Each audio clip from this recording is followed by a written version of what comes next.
मैं राय साहब आपसे पहले कानूनी पक्ष को समझ लूं। बीजेपी का ये पता था, बीजेपी बात का को दूसरे ढंग से मोड़ती है।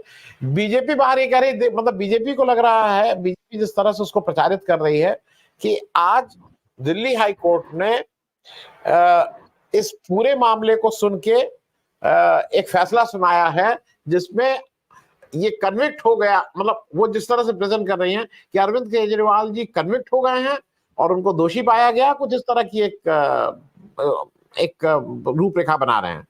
मैं आपसे जरा इसका कानूनी पक्ष समझ लूं। एक तो जो 6-7 दिन लगे ऑर्डर रिजर्व करने का, उस पर भी पूछूंगा, क्योंकि कल चीफ जस्टिस ऑफ इंडिया ने सारे हाई कोर्ट के जजेस से कहा है कि साहब ये जो आप ऑर्डर रिजर्व करके अपने पास रख लेते हैं उसकी जरा लिस्ट दीजिए।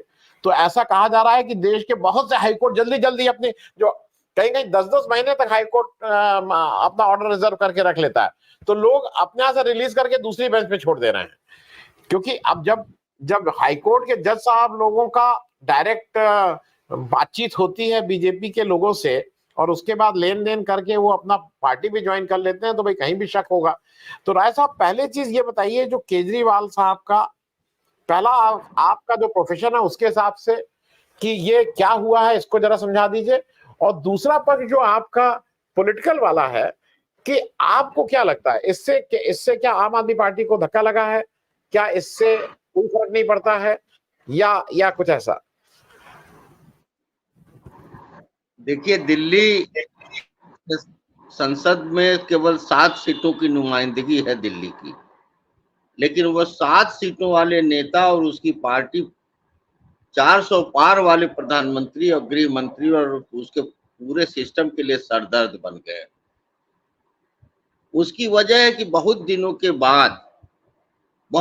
बाद पहली बार ये देखने में आया कि जो आदमी जेल में बंद है, जिसको किसी भी तरह से आम जनता से काट के रखा गया है, वो पूरे हिंदुस्तान की जनता को एक नई बहस के बीच में ले जाकर खड़ा कर दिया है।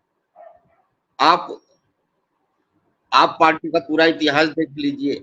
सारी दुनिया में इस पार्टी की चर्चा इस मामले में रही है कि उसने एक शिक्षा का नया तंत्र दिखाया, खड़ा किया। उसने प्राइमरी स्कूलों को, जहां हिंदी प्रांतों में उत्तर प्रदेश में बेसिक शिक्षा परिषद के प्राइमरी स्कूल जर्जर हो गए, समाप्त हो गए, केवल वहां तनख्वाह बट रही है और स्कूल में बच्चे नहीं है, वहीं उन प्राइमरी स्कूलों को आईसीएसई और सीबीएसई वाले स्कूलों से बहुत आगे कर दिया। उनके अध्यापकों को, उनकी बिल्डिंग, उनकी लाइब्रेरी, उनकी प्रयोगशाला, उनका स्विमिंग पूल, स्पोर्ट्स फैसिलिटी, सब कुछ। दूसरा, स्वास्थ्य सेवाओं को, मोहल्ला क्लिनिक हो, चाहे पूरे हिंदी प्रांत के लोग बताते हैं कि दिल्ली में अब हम लोग अस्पतालों में जाकर ऑपरेशन कराते हैं। इन सारी चीजों को देखते हुए सबसे पहले तो इन्होंने टारगेट किया शिक्षा मंत्री को और स्वास्थ्य मंत्री की, उनको जेल में डाला और अभी वो जेल ही में है। सत्येंद्र जी और भदौरिया साहब दोनों जेल में हैं। एक का तो 2 साल के आसपास हो गया होगा, उससे भी नहीं बना। तो जरा गिरफ्तारी की स्थिति देख लीजिए। केजरीवाल और संजय सिंह की गिरफ्तारी किसके बयान पे हुआ? हिंदुस्तान के न्यायिक इतिहास में ऐसी घटनाएं बहुत कम मिलेंगी कि जो आदमी जेल में है, जो इन्वेस्टिगेशन में आपका नाम नहीं ले रहा है, उनका बारे में एक शब्द नहीं कह रहा है, उसको आपने डील किया, उसके जेल के रहते उसने 8 बयान दिए जिसमें कहीं नाम नहीं केजरीवाल का रहा है, किसी का नाम नहीं आ रहा है। और जब उसको आपने सरकारी गवाह बना दिया, जब उससे 5 करोड़ रुपया वसूल लिया, तब वो पहले केजरीवाल का नाम ले रहा है, तब वो संजय सिंह का नाम ले रहा है, और इसके आधार पे आप इनको जेल भेज देना है। तो ये पूरी न्यायिक व्यवस्था का इतना बड़ा मजाक, पूरे इन्वेस्टिगेटिंग सिस्टम का, पूरी पुलिस के जांच प्रक्रिया का इतना बड़ा मजाक योगी और शाह साहब की सरकार में हो रहा है, उसका कोई न्यायिक इतिहास में कोई नजीर नहीं मिलेगा। ऐसे में बहुत जरूरी था कि सुप्रीम कोर्ट ने जिस तरह से कमेंट किया अभी एक मामले में, यूएपीए के मामले में, कि आप कितने सप्लीमेंट्री चार्जशीट दाखिल करेंगे, जब इन्वेस्टिगेशन में जो आप चार्जशीट दाखिल कर रहे हैं, जब इस व्यक्ति की कोई संलिप्तता नहीं साबित हो रही है, तो बहाना बना के आप अगले चार्जशीट के लिए मौका मांग। कह रहे फर्दर इन्वेस्टिगेशन हुआ, कह रहे तथ्यों का संकलन अभी अधूरा है। 8-8 हजार पेज के आपके पास इन्वेस्टिगेटिंग रिपोर्ट्स है। उमर खालिद के 6,000 पेज के। जज कह रहे साहब वो पन्ना पढ़ा दीजिए जिसमें उमर खालिद की भूमिका उभर के आ रही है। संजय सिंह के बारे में वो पन्ना पढ़ा दीजिए, वो लाइन पढ़ के बताइए जिसमें संजय सिंह की संलिप्तता हो।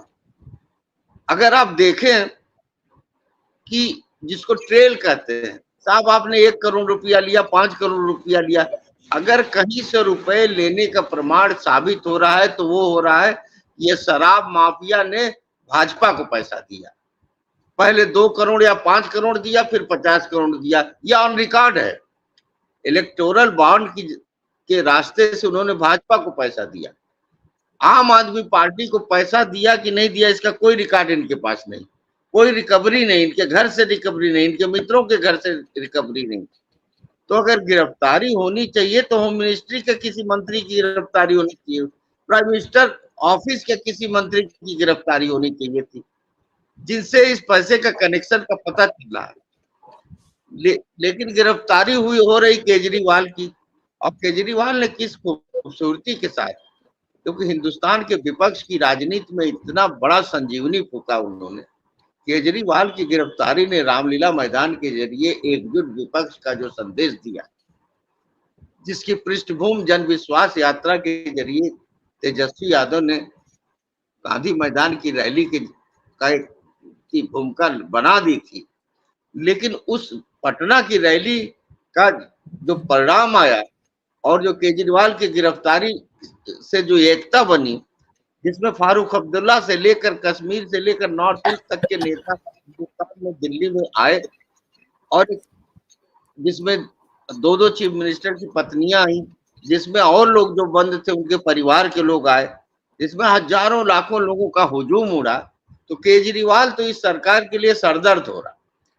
केजरीवाल जो सबसे ज्यादा लोगों को लग रहा था कि इस इंडिया अलायंस में एक अवसरवादी हिस्सा है, जो किसी से समझौता नहीं करते, जो अपनी औकात से कई गुना ज्यादा मांगने की आदत रखते हैं, जो बने हुए समझौते को तोड़ देने का जिनको इतिहास, उस केजरीवाल ने जिस विनम्रता से, उस आम आदमी पार्टी ने जिस सरलता से अलायंस की बातों को स्वीकार किया और हर मंच पे अलायंस को मजबूत करने का नारा दिया, बल्कि अपनी आप पार्टी से भी ज्यादा उन्होंने कहा भाई इंडियन अलायंस की।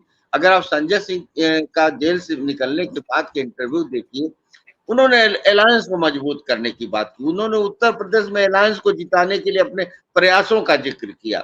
उन्होंने बिहार में और दिल्ली के बाहर पंजाब में और अन्य राज्यों में, ममता दीदी वाले राज्य में अलायंस को कैसे जिताया जाए, उसमें आपके प्रयासों और चिंताओं को जिक्र किया।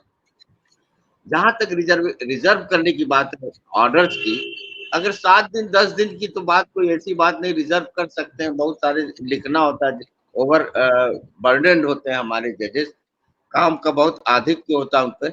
लेकिन जो हमारे चीफ जस्टिस ऑफ इंडिया का जो कहना है वो सही, सचमुच बहुत चिंताजनक।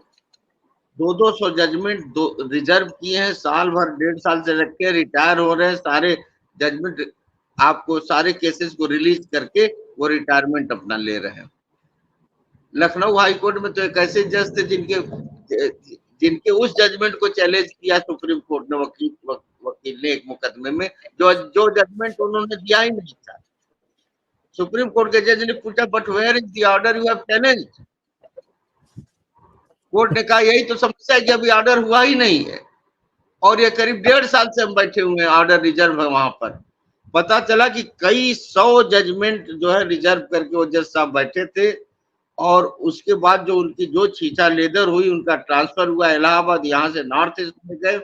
लेकिन ये बड़ी खराब परंपरा, सीपीसी में प्रोविजन है कि अगर आप इतने दिनों 60 दिनों में कोई जजमेंट नहीं दे रहे हैं तो आपको कोर्ट में री हियरिंग के लिए लगाना पड़ेगा। आप समय से जजमेंट नहीं देते हैं तो जजेस की जजमेंट की क्वालिटी प्रभावित होती है।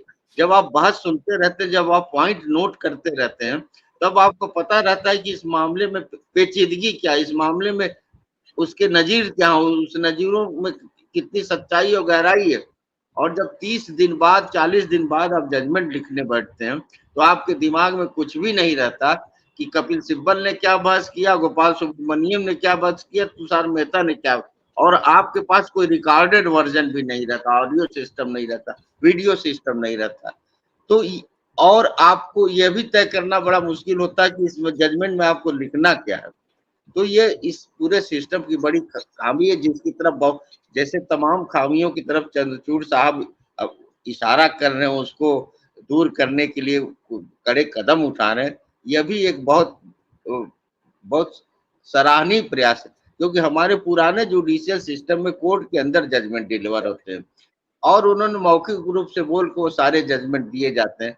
क्योंकि लिटिगेशन में फाइलिंग बहुत ज्यादा है, इसलिए कोर्ट के समय को बचाने के लिए जजेज ऐसा करते जरूर हैं, लेकिन उसमें जो डिलेइंग टैक्टिक्स होता है उससे जजमेंट की क्वालिटी पर बड़ा असर पड़ता है और जस्टिस डिलीवरी सिस्टम जो न्याय प्राप्त करने की जो मंशा होती है उसको बहुत आघात पहुंचता है, लोगों को न्याय मिलना एक कठिन काम हो जाता है। तो ये सारी चीजें हैं। और जी तो भाई साहब मैं एक छोटी सी चीज बहुत संक्षेप में, रिजर्व जजमेंट का देखिए एक और पक्ष ये होता है कि आज हमारे जो ट्रायल कोर्ट्स हैं डिस्ट्रिक्ट में, वहां ये लोगों को बुरा लगेगा, आज हमारी जज साहिबा कह रही थी कि how they were challenging judicial process. अरे भाई ये बहुत कॉमन प्रैक्टिस है कि जजमेंट रिजर्व कर लो, दोनों पार्टी को बुला के तय कर लो कि किसका बोली ज्यादा है।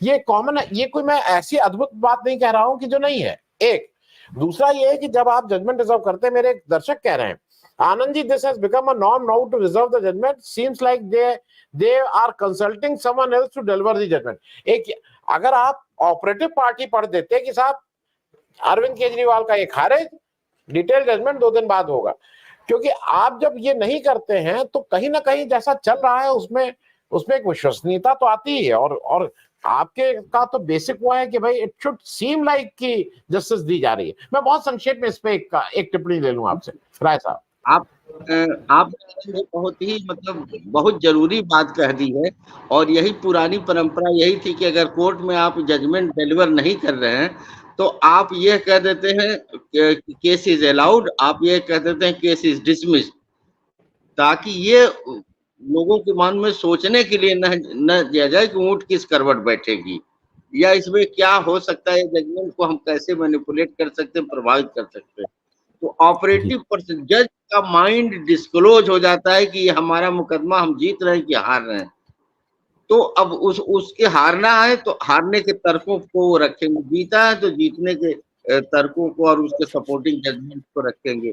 तो ये परंपरा तो ठीक है, अगर जज यह बता दे कि हम रिजर्व कर रहे हैं, लेकिन ये इसका नतीजा है कि आइदर इट इज अलाउड और इट इज डिसमिस्ड। लेकिन कुछ न कहना और बीच में छोड़ देना, वो सारे सवाल उठा रहा है जो इस समय दर्शक के दिल में आ रहा है, जो आप तक कम्युनिकेट कर रहे हैं। जी।